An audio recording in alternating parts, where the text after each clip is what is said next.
Usain Bolt होंगे अगले 2020 के फाइनल मैच में। अगर बंद हो जाएगी मेरी आंखें तो मैं तेरी खुशबू से पहचान लूँगा। क्या तुम इस आइलैंड पे अकेले वो शख्स हो जो ज़िंदगी और मौत के बीच लड़ाई लड़ रहा है? क्यों तुम कंगाल हो जाओगे अगर तुमने ये जॉब छोड़ दी? यस गाइस, तो चलिए मौके की नज़ाकत का फ़ायदा उठाते हुए लफ्ज़ों की अहमियत को समझते हुए बिना वक्त को ज़ाया के सेशन को शुरू करते हैं। Yes exactly.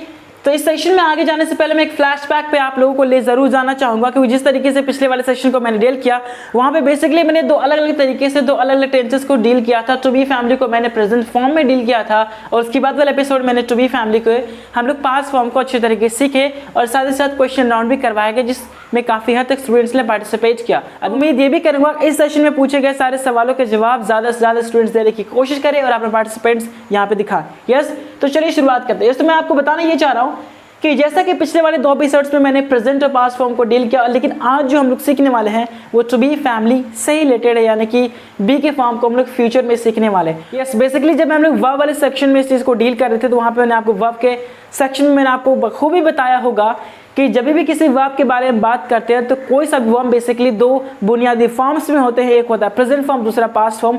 फ्यूचर फॉर्म उससे डिराइव किया जाता है, उसे बनाया जाता है। Done my point.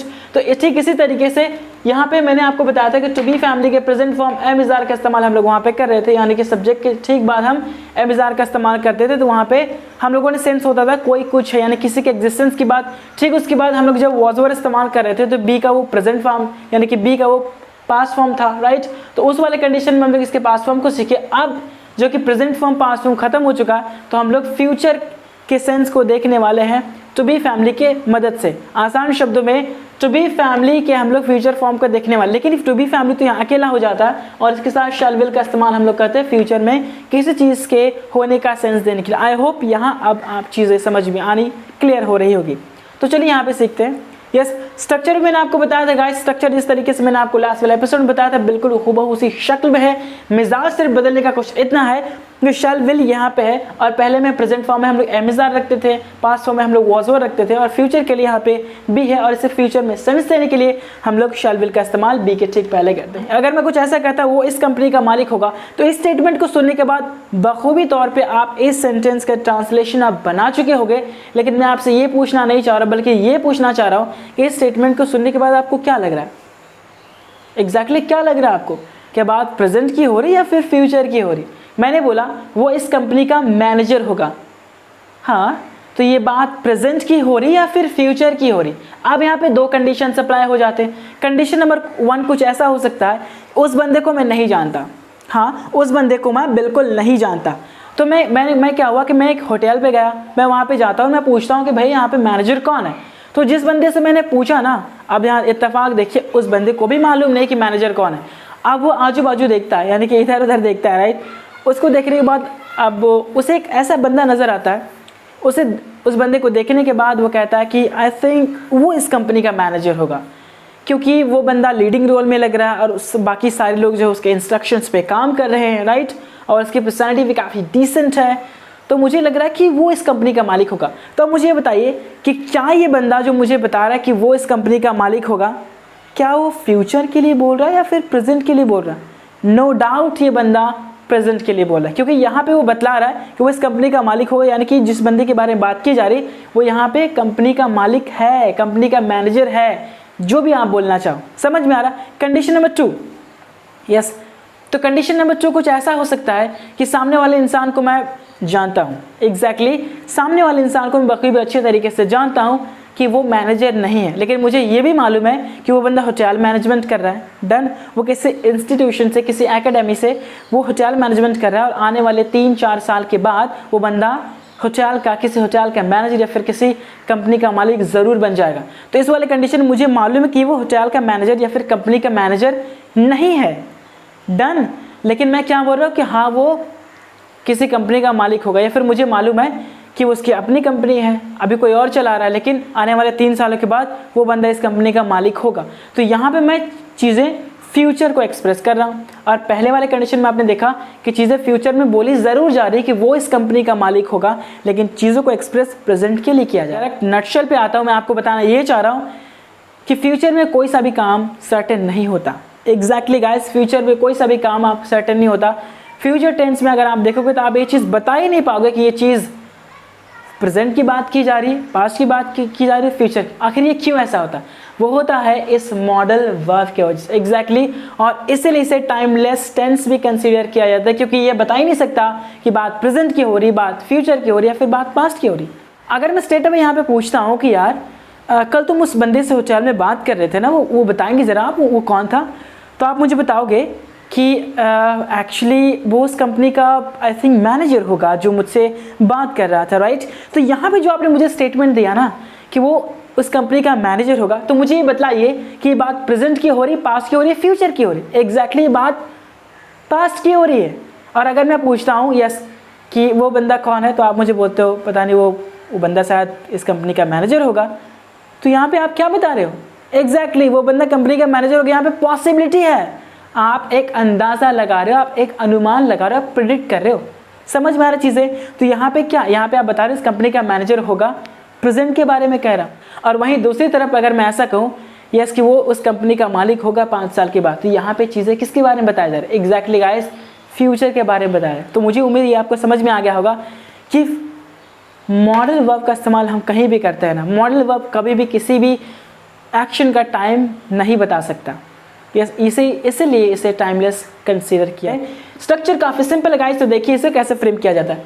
सब्जेक्ट के बाद हम लोग शैल विल बी का इस्तेमाल करेंगे, डन, और उसके बाद हम ऑब्जेक्टिव टर्म में रखेंगे, यानी कि जिसके बारे में हम बात करें। सब्जेक्ट हमारा बताता है कौन, राइट, ऑब्जेक्ट बताता है हमारा क्या, और शैल विल बी हमारा बताता होगा, होगी या फिर होंगे, यानी कि कौन क्या होगा फ्यूचर में। और इसी चीज़ को हम लोग सीखने वाले। मैं चाहता तो मैं आपको 1 वर्ड में बता सकता था, लेकिन वो कॉम्प्लिकेशन हो जाता, वो प्रॉब्लमैटिक हो जाता। चलिए इसे सहूलियत के साथ समझने की कोशिश करते हैं। इस कोशिश से कामयाबी भी आप ही बदल सकते हो। तो चलिए यहाँ पे ध्यान देते हैं। यस गाइस, तो मैंने क्या बोला, सेंटेंस क्या था, वो उस कंपनी का मालिक होगा। तो कैसे हम लोग बोल सकते हैं, वह के लिए क्या लगाएंगे, ही विल बी व्हाट। मैनेजर के बारे में बात करें या फिर अगर मालिक के बारे में बात करें तो he will be the owner of this company, या फिर अगर मैं बोलूँ कि मैनेजर होगा तो he will be the manager of this company. अगला एग्जांपल अगर मैं ऐसा कहूँ कि मेरा फ्रेंड कल तुम्हारे फ्रेंड के पार्टी में होगा, तो कैसे कह सकते हैं, yes my friend will be where in the party of your friend. Simple है गाइस, चीज़ें प्रॉब्लमेटिक नहीं है, काफ़ी ईजी में मैं आपको बता रहा हूँ। उस कॉर्नर में एक किताबों की दुकान होगी, तो आप कैसे बोलते हो, यस गाइस, तो देयर विल बी, इस एग्जैक्टली यहाँ पे देयर कंडीशन अप्लाई है, क्योंकि यहाँ पे सब्जेक्टिव टर्म नहीं, मैं आपको क्या बता रहा हूँ कि उस कोने में किताबों की दुकान होगी, डन। तो हम लोग कैसे बोलेंगे, देयर विल बी, क्या होगा यहाँ पे, एग्जैक्टली अ बुक शॉप। अब कहाँ पे, उस कॉर्नर में, तो क्या बोल सकते हैं, इन दैट कॉर्नर। तो कंप्लीट सेंटेंस कैसे होगा, there will be a book shop in that corner. चीज़ें क्लियर हो रही, मुझे उम्मीद है अब यहाँ पे समझ में आने लगा होगा कि फ्यूचर में किसी चीज़ को कैसे एक्सप्रेस किया जाता है। अब यहाँ पे देखते हैं, यस हमारा एग्जाम्पल है रैली में सैकड़ों लोग होंगे। तो इसे कैसे फ्रेम करेंगे, चलिए यहाँ पे देखते हैं कि रैली में सैकड़ों लोग होंगे, डन। तो देयर विल बी, अब सैकड़ों लोगों के लिए क्या इस्तेमाल कर रहे हैं, हंड्रेड्स ऑफ पीपुल। अब कहाँ पे, रैली में, तो रैली के लिए कुछ लोग रैली इस्तेमाल कर देते हैं। इसका एक वर्ड होता है प्रोसेशन। मुझे तो कंप्लीट सेंटेंस को जिस तरीके से बोलेंगे, there will be hundreds of people in the procession, मुझे उम्मीद है ये चीज़ आप समझ में आने लगी होगी। तो कैसे बोलेंगे, किसी भी धंधे में रिस्क तो होगी। तो अब ध्यान दीजिए, किसी भी धंधे में रिस्क होगी, तो कैसे बोलेंगे, there will be what are risk, done, in almost any business. Exactly, there will be, होगी क्या, आर रिस्क, जोखिम होगा। समझ में आ रहा, अब लगभग हर बिजनेस में, इन ऑलमोस्ट एनी बिजनेस। और एग्जाम्पल की मदद से इस स्ट्रक्चर को काफ़ी बेहतर तरीके से फ्रेम करने की कोशिश करते हैं। अगर मैं ऐसा कहता हूँ कटरीना कैफ शाहरुख खान की अगली मूवी में होगी, तो कैसा बोल सकते हैं हम, Katrina Kaif will be where in the next movie of Shahrukh Khan. उसके बाद अगर मैं ऐसा बोलूँ कि शाहरुख खान उस मूवी में लीडिंग रोल में होंगे, तो मैं कैसा बोल सकता हूँ, Shahrukh Khan will be in the leading role in that movie. Getting my point. तो मुझे उम्मीद है ये चीज़ आपको समझ में आने लगा होगा।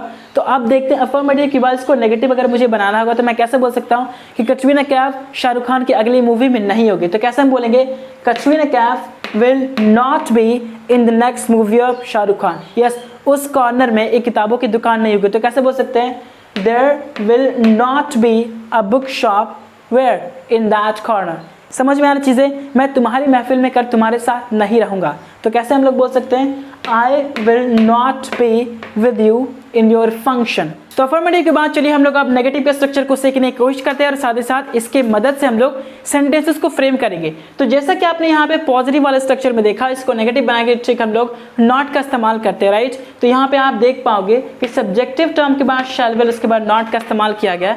देयर आफ्टर यहाँ पे बी का इस्तेमाल मैंने किया है, उसके बाद इवेंचुअली हमारे पास हमारा ऑब्जेक्टिव टर्म है, राइट। तो मैंने आपको ये चीज़ ज़रूर बताया था। अब ये चीज़ सवाल आ सकता है, डन। अब किसी का भी सवाल आ सकता है कि नॉट आपने शैल विल के बाद क्यों लगाया। एग्जैक्टली ये सवाल आ सकता है, बहुत लोग इस पर कंफ्यूज भी रहते हैं। तो मैं आपको थोड़ा सा फ्लैशबैक पे अगर मैं याद दिला दूँ, अगर वो चीज़ को ये अगर आप उस याददाश्त को तरोताज़ा करने की कोशिश करो तो आप यहाँ पे एक कॉन्सेप्ट जरूर पाओगे। मैंने आपको क्या बताया था कि जब भी हम लोग नॉट का इस्तेमाल करते हैं तो उसे हेल्पिंग वर्ब के साथ इस्तेमाल करते हैं। अब ध्यान दीजिएगा, अगर आपका सवाल ये है कि बी के बाद क्यों नहीं, बी नॉट क्यों नहीं हो सकता, तो इसलिए नहीं हो सकता क्योंकि बी एक पेरेंट वर्ड है और जब भी कभी हम नॉट का इस्तेमाल करेंगे तो नॉट ठीक हेल्पिंग वर्ब के बाद आएगा। अब मुझे बताइए, यहाँ पे बी हेल्पिंग वर्ब है नहीं ना, लेकिन शैल विल हेल्पिंग वर्ब है क्योंकि ये मॉडल ऑक्सिलरीज में नो डाउट ये हेल्पिंग वर्ब पे तो आता है ना, इसलिए हम लोग सब्जेक्टिव टर्म के बाद शैल विल और इसके बाद हम लोगों ने नॉट लिखा, ना कि बी के बाद। तो ये कॉन्सेप्ट क्लियर हो गया, क्योंकि नॉट कभी भी आएगा तो वो हेल्पिंग वर्ब के साथ आता है और सेंटेंस को नेगेटिव बनाता है, राइट। तो चलिए इस नेगेटिव स्ट्रक्चर से हम लोग नेगेटिव सेंटेंसेस बनाते हैं, राइट। तो मैं ऐसा कह सकता हूँ, तुम उस राजकुमारी के साथ कभी नहीं होगी जिसे तुम सपनों में देखते हो। एग्जैक्टली मैंने क्या बोला कि तुम उस राजकुमारी के साथ कभी नहीं होगे, तो हम लोग कैसे बोल सकते हैं, यू विल नॉट बी। अब किसके साथ, उस राजकुमारी के साथ। तो यहाँ क्या है, विद दैट प्रिंसेस, जिन्हें यानी कि जिसे।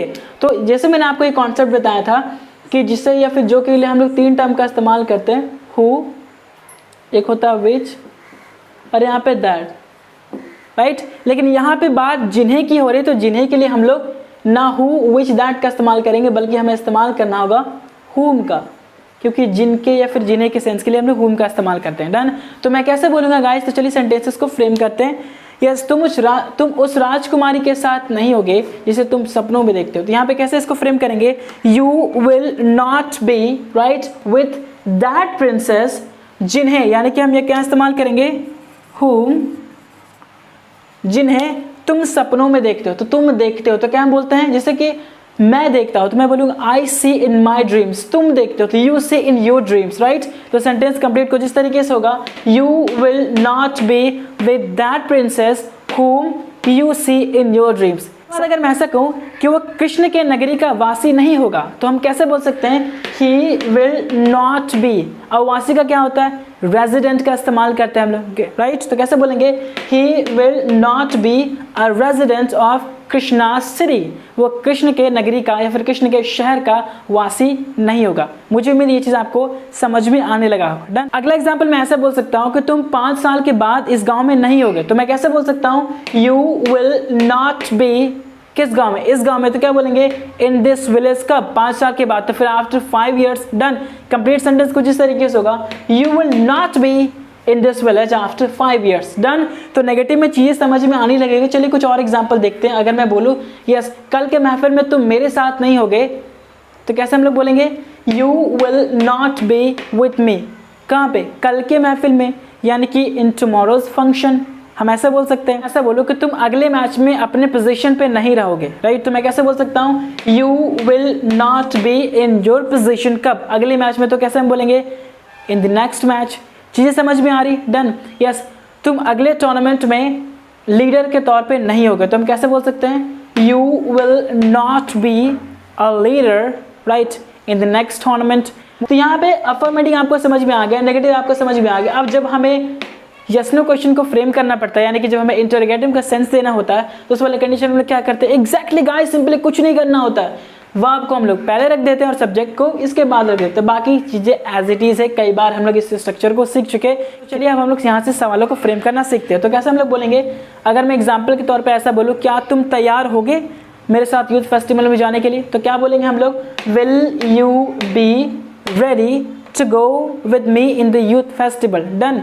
अगला एग्जाम्पल अगर मैं ऐसा बोलूँ कि क्या तुम अकेले हो जाओगे अगर मैं तुम्हारे साथ ना जाऊँ तो कैसे बोलेंगे, विल यू बी अलोन क्या तुम अकेले रह जाओगे, तुम क्या अकेले हो जाओगे अगर मैं तुम्हारे साथ ना जाऊं। तो अगर के लिए क्या हम लोग इस्तेमाल करते हैं, आपको मालूम है, इफ कंडीशन इस्तेमाल हो रहा है, राइट। तो क्या बोलेंगे हम लोग, will you be alone if, अगर मैं तुम्हारे साथ ना जाऊं, if I don't go with you. Exactly guys, यहाँ पे जो चीज़ें हैं ना, यहाँ पे कंफ्यूजन क्रिएट हो सकता है। यहाँ पे दो जो कंडीशन है दोनों फ्यूचर के लिए एक्सप्रेस किया जा रहा है कि क्या तुम अकेले हो जाओगे अगर तुम्हारे साथ मैं ना जाऊं, राइट, या फिर तुम्हारे साथ अगर मैं नहीं जाऊंगा तो यहाँ पे दोनों ही जो कंडीशन है वो फ्यूचर के लिए एक्सप्रेस हो रहा है। लेकिन इफ के बाद आप यहाँ पे देखोगे मैंने क्या बोला, इफ आई डोंट गो, यानी कि मैंने फ्यूचर का इस्तेमाल नहीं किया। जब भी कोई सेंटेंस की शुरुआत इफ या व्हेन से हो, या फिर इससे इजी मैं आपको ऐसा बता दूं कि जिस भी सेंटेंस में शर्त जुड़ा हुआ हो, जिस भी सेंटेंस की शुरुआत शर्त से हो, जिसे हम बोलते हैं यदि, अगर, जब, बशर्ते, ऐसे कंडीशन को हम अप्लाई करते हैं, हमें जो स्ट्रक्चर फॉर्म करना पड़ेगा वो इफ के बाद, यानी इफ के बाद, व्हेन के बाद, राइट, जितने भी वर्ड्स है, प्रोवाइडेड के बाद, राइट, अनटिल, अनलेस, जितने भी वर्ड्स हैं, इसके बाद अगर हमें सेंटेंस को फ्रेम करना पड़ेगा तो हम प्रेजेंट सिंपल में ही एक्सप्रेस करेंगे। डन। तो इस चीज़ को समझाने के लिए मैं आपको एक काफ़ी खूबसूरत सॉन्ग का हवाला देना चाहूँगा। वो सॉन्ग को इस तरीके से आपने ज़रूर सुना होगा कि अगर बंद हो जाएगी मेरी आंखें तुम्हें तेरी खुशबू से पहचान लूँगा। क्या बात है। पर ध्यान देने वाली बात यह है कि यहाँ पे दोनों ही कंडीशन फ्यूचर का है, लेकिन हम लोग जो स्ट्रक्चर है फ्यूचर का इस्तेमाल नहीं करेंगे। यहाँ पे ध्यान दीजिएगा कि किस सेंटेंस में यहाँ पे आपको शर्त नजर आ रहा है। Exactly, you are correct, right, you are absolutely right. यहाँ पे अगर बंद हो जाएगी मेरी आंखें, तो यहाँ पे जो सेंटेंस अगर से शुरू हो रहा है, मैंने आपको बताया कोई सेंटेंस यदि से शुरू हो, अगर से शुरू हो, जब से शुरू हो, अनटिल, अनलेस, बशर्ते, कुछ ऐसे शब्दों के साथ शुरुआत की जाए तो वहाँ पे आप कभी भी फ्यूचर का सेंस होता ज़रूर है, लेकिन आप फ्यूचर का स्ट्रक्चर इस्तेमाल नहीं करते। तो इसको कैसे हम लोग फ्रेम करेंगे कि अगर बंद हो जाएगी मेरी आंखें, तो अगर के लिए क्या इस्तेमाल करेंगे, इफ़। तो हम क्या बोलेंगे, if my eyes get closed. समझ में आ रहा चीज़ें, if my eyes get closed, मैं तुम्हारी खुशबू से पहचान लूँगा। I will find you then by your fragrance. अगर मैं एक और सॉन्ग का हवाला देना चाहूँ तो मैं उस सॉन्ग को ज़रूर याद दिलाना चाहूँगा जिसने तकरीबन हर एक इंसान के दिलों पे राज किया था। एग्जैक्टली गाइस, मैं बात कर रहा हूँ उस सदाबहार गीत के बारे में जिसके गाने के बोल हैं, अगर तुम मिल जाओ ज़माना छोड़ देंगे हम। एग्जैक्टली गाइस, यहाँ पर भी आप देखोगे अगर तुम मिल जाओगे, फ्यूचर का, तो हम ज़माना छोड़ देंगे, ये भी फ्यूचर का। आप देखोगे कि फ्यूचर के दो सेंस का इस्तेमाल यहाँ पे किया गया है। एक पहला कंडीशन वो भी फ्यूचर में होगा और दूसरा कंडीशन वो भी फ्यूचर में होगा, लेकिन जहाँ से सेंटेंस की शुरुआत शर्त से हो रही है। मैंने आपको क्या बताया कि अगर तुम मिल जाओ, तो अगर के लिए दोबारा हम लोग इफ़ का इस्तेमाल करेंगे। और मैंने आपको क्या बताया कि जब भी सेंटेंस की शुरुआत if, when, provided, until, unless कुछ ऐसे शब्दों के साथ हो तो उसको हम लोग फ्यूचर में एक्सप्रेस नहीं करेंगे। तो अगर इसे हमें ट्रांसलेट करना पड़ेगा, अगर तुम मिल जाओ ज़माना छोड़ देंगे हम, तो कैसे हम लोग बोलेंगे, yes exactly guys, if I get you I will leave the world. Exactly, अगर तुम मिल जाओ, इफ आई गेट यू, या इसका मतलब क्या है कि अगर मैं तुम्हें पालूं, यही ना मतलब है। तो हम कैसे बोलेंगे, इफ आई गेट यू, अगर मैं तुम्हें पालूं या फिर तुम मुझे मिल जाओ, जमाना छोड़ देंगे हम, I will leave the world, right. तो मुझे उम्मीद है ये चीज़ आपको समझ में आ गया होगा जो कॉन्सेप्ट मैं आपको समझाना चाह रहा हूँ। Done my point. तो यहाँ पे हम लोग दोबारा रोशनी डालना चाहेंगे, काफ़ी कॉम्प्लिकेटेड मुझे लग रहा हो रहा है, लेकिन मुझे उम्मीद है आपको समझ में आ रहा होगा। और अगर समझ में नहीं आ रहा तो कमेंट बॉक्स में आप ज़रूर लिख सकते हैं। तो हमारा सवाल क्या था, यस, कि क्या तुम अकेले हो जाओगे अगर मैं तुम्हारे साथ ना जाऊं। तो एग्जैक्टली अगर वाला कंडीशन है गाइस। तो यहाँ पे कैसे बोलेंगे, विल यू बी अलोन, अगर क्या तुम अकेले हो जाओगे अगर मैं तुम्हारे साथ ना जाऊं, if I don't go with you. Getting my point, समझ में आ रही चीजें। क्या तुम परेशान हो जाओगे अगर मैं तुम्हारी मदद ना करूं। तो कैसे हम लोग बोलेंगे, will you be worried if I don't help you. ये इफ वाला टर्म आपको समझ में आ गया होगा। तो यहाँ पे इंटरोगेशन के सेंटेंसेस को आपने फ्रेम करना तो काफी अच्छे तरीके से सीखा। तो अब हम लोग इसके बाद आते हैं WH फॉर्म के सेंटेंसेस को फ्रेम करने के लिए। यहाँ पे आपको कुछ नहीं करना पड़ता, सिर्फ WH फॉर्म ऐड होता है और WH फॉर्म वो सवाल पूछता है, क्यों, कैसे, कब। अरे भैया किस लिए ये सवाल पूछे जाते हैं, ये WH फॉर्म ही इनके अलग ही नखरे भैया। तो चलिए इस चीज़ को समझने की कोशिश करते हैं। अगर मैं एग्जांपल ऐसा दूँ, राइट, कि क्यों तुम अकेले हो जाओगे भैया अगर मैं तुम्हारा साथ ना दूँ। तो इस सेंटिमेंटली मत हो जाइए, मैं पूछ रहा हूँ ना, ये सवाल है भैया, समझिए। तो मैं पूछूँ कि क्यों तुम अकेले हो जाओगे अगर मैं तुम्हारा साथ ना दूँ, राइट। तो कैसे बोलेंगे, why will you be alone if I don't support you, if I don't help you.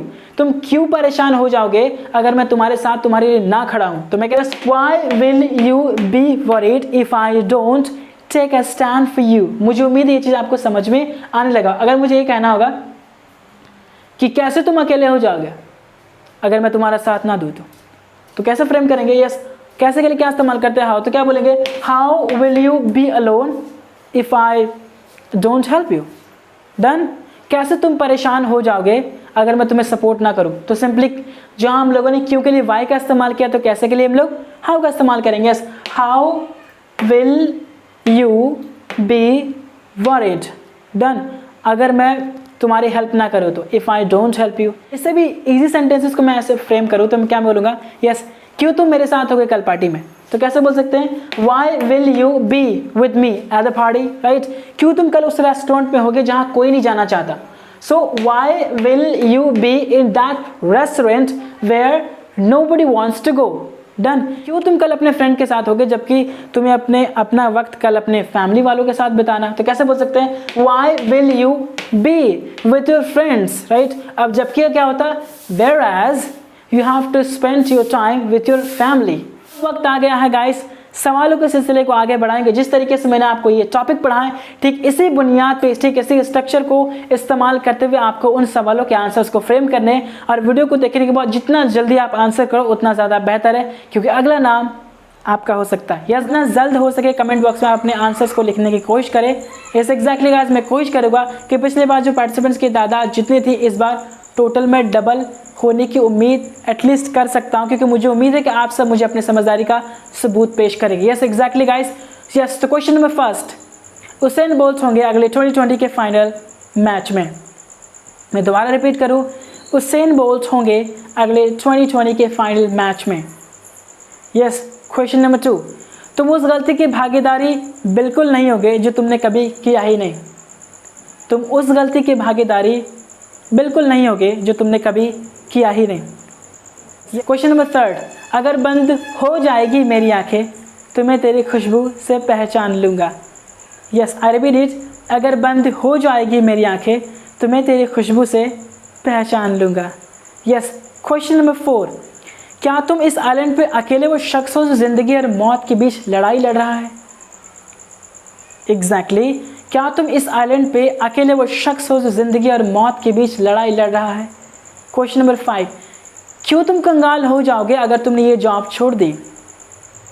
इसमें दोबारा रिपीट कर रहा हूँ, क्यों तुम कंगाल हो जाओगे अगर तुमने ये जॉब छोड़ दी। ये रहे आज के हमारे 5 सवाल। तो आज के सवालों के जो आंसर जो टॉप लिस्ट में आएंगे उनके जो रिजल्ट्स है मैं अगले वीडियोस में रिवील करूंगा। और कोशिश ये करना है इस बार कि जो लोग पिछली बार छुपे चेहरे थे, छुपे रुस्तम बने हुए थे, इस बार उन्हें सामने आकर अपनी मौजूदगी का एहसास देना है। ना सिर्फ वो बिगिनर्स के लिए मोटिवेशन होता है, बल्कि दूसरे लोगों के लिए भी जो हमारे इस चैनल पे सीखने के मकसद से आते हैं। यस गाइस, तो आज के लिए इतना काफ़ी है। Till then, take care, bye bye, keep learning, stay safe and keep developing yourself.